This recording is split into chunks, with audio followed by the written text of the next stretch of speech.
¿Qué tal? Continuamos aquí con los vídeos, estamos con el bloque 7, viendo el último de los temas, que sería la guerra de Cuba. Acabamos de explicar un poco el contexto de la guerra cubana, situando la isla en su contexto estratégico, económico, en las primeras guerras de independencia, y justo habíamos llegado a la intervención de Estados Unidos y por lo tanto al inicio de la guerra entre España y Estados Unidos, aparte de la revolución de los propios cubanos en la lucha por su independencia. Bien, nos queda ver la crisis del 1998, las consecuencias económicas, políticas e ideológicas. Nos ponemos, por lo tanto, ya a ello, ¿no? Ahí vemos lo que nos queda por ir viendo. Y empezamos con un resumen de cómo Estados Unidos intervino, ¿no? Ahí estaría la voladura del Maine, ahí están los restos del crucero. Ahí tenemos la noticia en algún periódico de Estados Unidos de cómo se especula cuál fue la causa de la explosión, si por bombas o por si un torpedo, pero va a servir como excusa para que Estados Unidos intervenga en la guerra de Cuba, ¿no? Tenemos también una revista estadounidense que nos habla de la crueldad española con los soldados del Maine, ¿no? Representando a España un soldado bruto, ¿no? O casi una caricatura de un gorila, ¿no? Salvaje, sediento de guerra y de crueldad, ¿no? Y sobre la tumba de un soldado del Maine, ¿no? Y que va a servir como justificación para que el gobierno de Estados Unidos decida intervenir en la guerra de Cuba. Bien, a partir de ese momento la guerra va a tener dos frentes, uno será el frente cubano y otro será el frente filipino.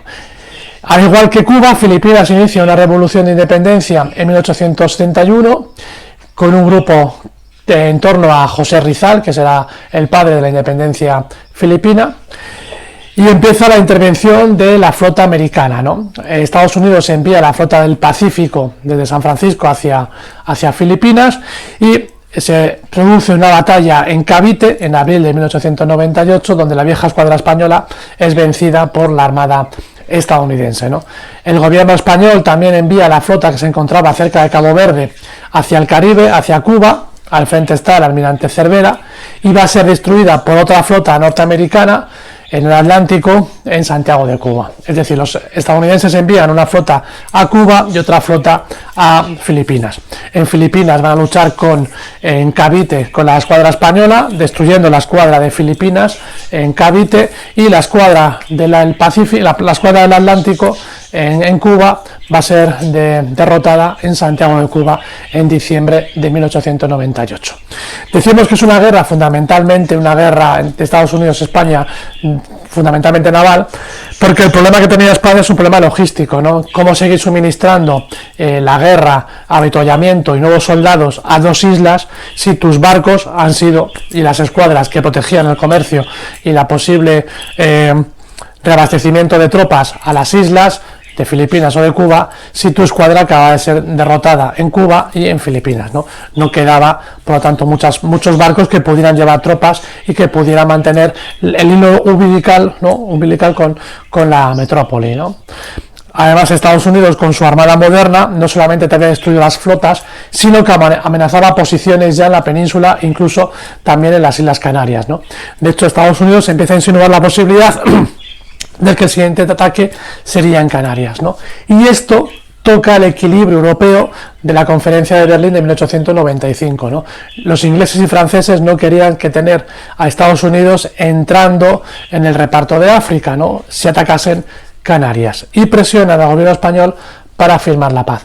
El gobierno español, consciente de que antes o después la guerra podía durar, porque podía resistir las tropas que ya estaban en Cuba y las tropas que ya estaban en Filipinas, podían resistir un tiempo la lucha, intentar negociar la paz con los filipinos y los cubanos, pero eran conscientes de que Estados Unidos no iba a permitir que llegasen nuevos refuerzos, por lo tanto había que buscar también una solución con la intervención de Estados Unidos, y prolongar la guerra iba a ser en sí mismo una especie de absurdo, porque antes o después iba a ser difícil mantener el esfuerzo bélico sin que se llegasen nuevas tropas a las dos islas, ¿no? A la isla de Cuba y a la isla de Filipinas. Por lo tanto, las derrotas navales supusieron también el fin de la intervención española y el principio de la rendición, ¿no? unido con la presión que hicieron ingleses y franceses ante las amenazas norteamericanas de llevar la Cuba más allá del Caribe y de Filipinas hacia África, hacia Canarias, e incluso el posible ataque a posiciones españolas en las costas atlánticas, como podría ser Coruña o Cádiz, hicieron que España firmara la paz. La paz de París, una paz que es claramente en desventaja hacia España, en las que tiene que ceder Cuba, que la declara independiente, y esto fue algo que España defendió mucho, la independencia de Cuba, pero Estados Unidos impuso que la isla estaría bajo administración norteamericana. Estados Unidos presionó para que Cuba pasara directamente a Estados Unidos, pero España sí que en la paz declaró a Cuba como independiente para los cubanos. Bien, aunque Estados Unidos impuso que estuvieran bajo administración norteamericana. Puerto Rico y Filipinas y la isla de Guam fueron también independizadas directamente hacia el gobierno o control estadounidense. Se va a aceptar una pequeña indemnización de 20 millones por las islas de Puerto Rico, ¿no? y de Guam, y en febrero España, en 1899, ya va a vender a Alemania las últimas posesiones que le quedaban en el Pacífico. Sin la escuadra que había sido destruida en Cavite y en Santiago de Cuba, tampoco era muy lógico mantener unas islas tan lejos como las Islas Marianas y las Carolinas, ¿no? Que van a ser vendidas a Alemania. Se pone fin, por lo tanto, a las últimas posesiones de España coloniales y se inicia lo que se llamó el desastre del 98. No solamente es un desastre que se ciñe a la guerra colonial, sino que tiene otros factores que van a contribuir a agravar esta crisis, ¿no? A nivel económico se va a asumir un fuerte proceso de inflación, unido a una gran disminución del comercio exterior por la pérdida de las colonias. A nivel social es un periodo de paro, de huelgas, de terrorismo, que habíamos visto en el tema anterior, y el sistema político, cada vez más oligárquico, más cerrado sobre sí mismo, es incapaz de asimilar las nuevas corrientes o las nuevas fuerzas sociales e intelectuales. La derrota de España y la independencia de las últimas colonias del imperio van a poner de manifiesto ante el país, ante los ojos de los españoles, el problema del atraso y el problema del aislamiento frente a los países más desarrollados. Por primera vez, no solamente la clase política, sino también la sociedad española se descubre a sí mismo como un país atrasado. No éramos conscientes de lo atrasado que estábamos frente al resto de Europa e incluso naciones americanas, ¿no? El hecho de que un país europeo como Estados Unidos, que no es el Estados Unidos de ahora, que es el Estados Unidos que acaba de salir de la guerra de sucesión, en el imaginario europeo se dibujaba a los americanos como los vaqueros contra los indios, y de repente un país como Estados Unidos, europeo, está vencido de manera categórica en una batalla naval, ¿no? Que era una de las batallas que España tenía como parte de su ideario, como fortaleza y como ese imperio que aún se conservaba en Cuba y en Filipinas, ¿no? De hecho, la mala gestión de la independencia de las colonias territoriales coloniales del resto del continente europeo en la reinado de Fernando VII no había llevado a tener en la clase política española y en la clase en general los españoles la idea de declinar del poder español, ¿no? No sé, es una especie de gran autocrítica por la pérdida de Perú, Argentina, México, etcétera, etcétera, etcétera, ¿no? Ahora ese gran shock. Es decir, somos un país atrasado, plenamente atrasado, y hemos perdido la carrera de la modernidad frente a Europa, a los países europeos occidentales, Francia e Inglaterra, fundamentalmente, Alemania, que empieza a tener un crecimiento importante en torno a Prusia, o en la unificación italiana, que le da un refuerzo a la identidad italiana también, y a un país extraeuropeo como sería Estados Unidos, ¿no? Es decir, empieza a verse la idea de que el país está subdesarrollado o menos desarrollado que el resto de los países europeos occidentales y de Estados Unidos. Es una crisis, por lo tanto, amplia de conciencia. El 98 no era la causa de ella, sino la demostración de que el país estaba en grandes problemas, ¿no? De base, estructurales, ¿no? Y que no se habían afrontado, y que vivíamos en una especie de ensoñación, creyéndonos todavía ser un país fuerte y un país colonial, ¿no? Y un país avanzado. Bien, hay intelectuales que van a empezar a abrir la crítica, como la generación del 98, como Azorín, Maeztu, Unamuno, Valle Inclán, Machado, Pío Baroja, que van a manifestar un pesimismo en su literatura, ¿no? Sobre las condiciones históricas del país, y va a empezar un deseo de regeneración. para colocar de nuevo a España a la cabeza de las naciones civilizadas, ¿no? Ese deseo de regeneración, de regeneracionismo y de revisionismo político. El regeneracionismo es una corriente intelectual de pensamiento, ¿no?, que va a tratar al país como si fuera un enfermo. Lo va a diseccionar y va a intentar buscar soluciones, ver cuál es el problema y buscar soluciones, qué medidas tomar para cambiar el rumbo y obtener una verdadera regeneración del país, para colocar al país de nuevo, en teoría, a la cabeza de las naciones fuertes, ¿no? Se va a criticar sin ningún tipo de tapujo a la restauración como uno de los problemas, ¿no?, y a los políticos de la restauración. Intelectuales como Joaquín Costa hablan de la imperiosa necesidad de modernizar el país. Hay una frase que lo resume en todo: pan, escuela y 7 llaves al sepulcro del Cid. Hay que empezar por lo básico: pan, reforma agraria, mejorar las condiciones de vida de los españoles, mejorar incluso que hay hambrunas, ¿no? El país está en hambrunas, en economía lamentable, ¿no? El pan es modernizar la economía, la agricultura y ir a lo básico, a lo fundamental, al desarrollo económico, ¿no? La escuela, falta formación. España es un país de analfabetos. España no se ha volcado en la revolución científica, ¿no?, o en el desarrollo del conocimiento, ¿no? Entonces, empezar por la escuela, por lo básico, por dar formación a los españoles y capacitación a los españoles. Y luego 7 llaves al sepulcro de Cid. Terminar con discursos patrioteros que hablan de la España imperial, de la España de Hernán Cortés, de la España de Colón, de los Reyes Católicos, del Cid en la época de la Reconquista con los musulmanes, porque España ya no es eso. España es atrasada.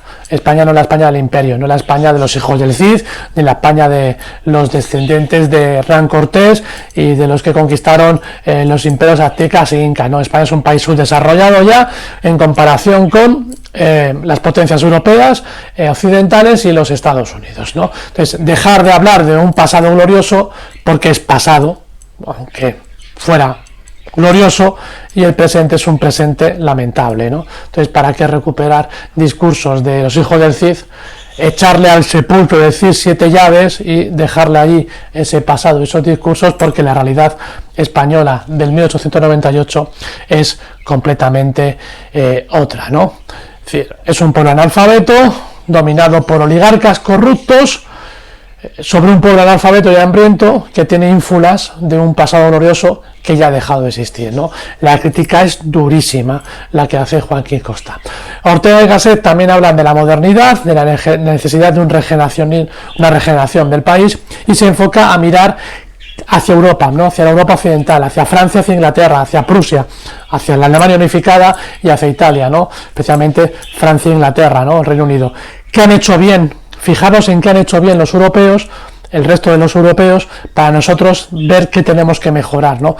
El objetivo de Ortega y Gasset es asimilarnos a Europa, mirando a Europa y poniendo el objetivo en Europa, ¿no? Los políticos de la restauración van a empezar a ampliar un revisionismo político, ¿no? El regeneracionismo es generacional. El regeneracionismo tiene que ver con todo, ¿no?, y es intelectual.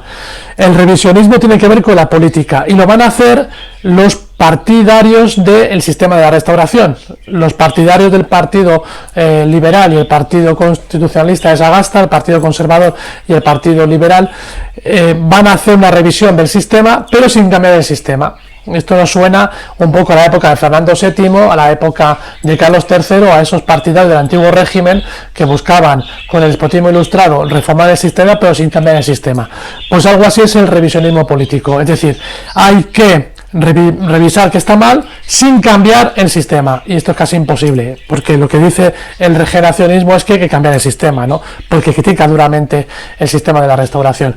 Pero los partidarios de la restauración van a hacer planteamientos revisionistas políticos, pero sin cambiar lo fundamental del sistema, ¿no? Mientras que los partidarios opositores de la restauración proclaman la necesidad de acabar con el sistema canovista, ¿no? El nacionalismo, el socialismo, anarquismo quieren acabar con la restauración. Los partidos de la restauración solo van a plantear una serie de modificaciones, pero sin cambiar en sí el sistema de la restauración, el sistema canovista. Van a crecer con fuerza los nacionalismos periféricos, porque van a tomar como modelo Cuba y Puerto Rico, la independencia de esos países, para decir, si ellos han podido, nosotros también somos capaces, especialmente el nacionalismo catalán, y los partidos obreros también van aumentando en votos por la denuncia de las quintas, ¿no? Y señalando al ejército como causante del desastre. Buena parte de los soldados que mueren en Cuba y en Filipinas son reclutas de este sistema de quintas. Recordar, 1 de cada 5 cuando llega a su generación a los 18 años se sortea y tienen que ir obligatoriamente al ejército, ¿no? Y por lo tanto participar de la guerra y morir en guerra. El sistema de quintas es injusta porque hay una parte de la clase media o alta que puede librarse de ir al ejército mediante la contribución de un precio o pagando a otro para que vaya en su nombre, con lo que el esfuerzo bélico de bajas militares lo tienen las clases populares. En el contexto de un Estado que no es social, la muerte de un hijo en guerra supone un auténtico drama, o de un marido, porque es el que manda la hucha económica, ¿no? El soporte financiero de la familia. En muchos casos, como no hay un sistema de seguridad social, las madres, padres, las futuras madres que han muerto sus hijos, han depositado en esos hijos su futuro cuando dejan de trabajar, ¿no? Son como las pensiones del futuro. Por eso también hay una alta natalidad, ¿no? Porque los hijos es un sistema de a futuro para que los padres tengan alguien que les cuide en un sistema que no es social, que no hay protección social, y cuando dejan de trabajar no van a tener una pensión para que les ayude nadie excepto su propia familia, ¿no? Sus hijos. Si mueres un hijo, está muriendo la pensión, está muriendo tu futuro económico, ¿no? O la pensión de la mujer, porque además con la muerte de los hijos tampoco se va a dar una indemnización económica a las viudas, ¿no? Entonces muere el sustento de la familia, ¿no? No solamente es una pérdida humana importantísima, que no quiero minimizar, pero también es una importante pérdida económica para las familias de clases trabajadoras, ¿no? Además, un sistema injusto, porque siempre van a la guerra los mismos, ¿no? Las clases populares. Y esto es una de las banderas de enganche y de movilización de la clase trabajadora. El fin de las quintas, como también dijimos en su momento, el fin de los impuestos del consumo, o también para los jornaleros el reparto de tierras, ¿no? Este será parte de los argumentos que van calando y van movilizando a la parte de la población que era política, que no se movilizaba, y que con estas banderas de enganche, las quintas, el reparto de tierras o el fin del impuesto de consumos, se van a ir movilizando, aparte de las reivindicaciones propias del mundo obrero, de su particularidad que tenga que ver con las fábricas, la reducción de jornadas laborales, de horas, el trabajo infantil o el sistema de pensiones, de vacaciones, las jornadas laborales, etcétera, etcétera, etcétera. Bien, a partir de 1898 el sistema apenas cambia, se aplican algunas medidas revisionistas que veremos, pero empieza el fin de la restauración. Cada vez más entra en un proceso claramente de hundimiento. Bien, con esto ya hemos terminado el bloque 7 y empezaremos ya el bloque 8 con la crisis de la restauración y la llegada de la dictadura de Primo de Rivera, ¿no? Que será el siguiente bloque que iniciaremos en el siguiente vídeo. Espero te haya gustado, si necesitas lo revisas y nos vemos en el siguiente vídeo, en la siguiente clase.